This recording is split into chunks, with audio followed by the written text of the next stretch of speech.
Welcome back to Morning Sun Homestead. Canned pears from the store are loaded with high fructose corn syrup and regular corn syrup. Canning your own is much healthier and can be cheaper if you find a tree that the owner does not mind for someone to take to use for food for your family. Anyway, cheaper is not always better or healthier. We picked these pears from a tree in our local town. The pears need to be washed and then can be peeled. The pears need to be put into water after peeling to help keep them fresh.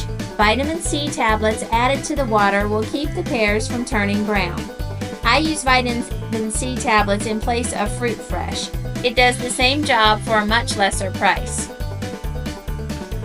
We use an apple peeler to peel the pears.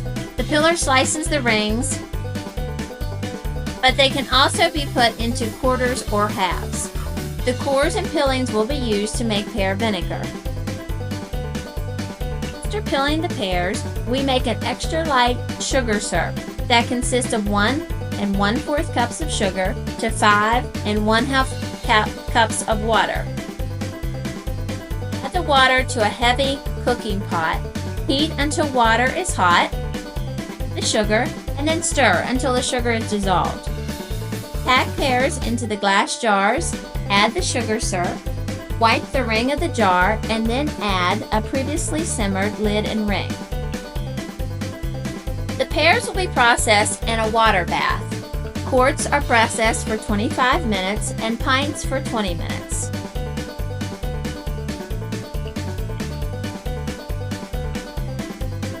The cores and peelings are packed into 1/2 gallon jars. This is going to be used for our pear vinegar. 2 tablespoons of sugar is added to each jar, and then the jars are filled with water. Don't skimp the sugar, as this is where the fermentation process will start.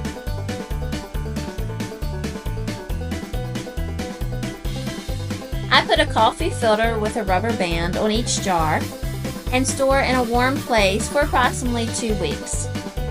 Occasionally, I will shake the jar or stir. At the end of the 2 weeks, strain the vinegar from the jars and enjoy on salads, in cooking, or taken for medicinal purposes. Thanks for watching our video. We hope you learned something. Subscribe to our channel and have a great day.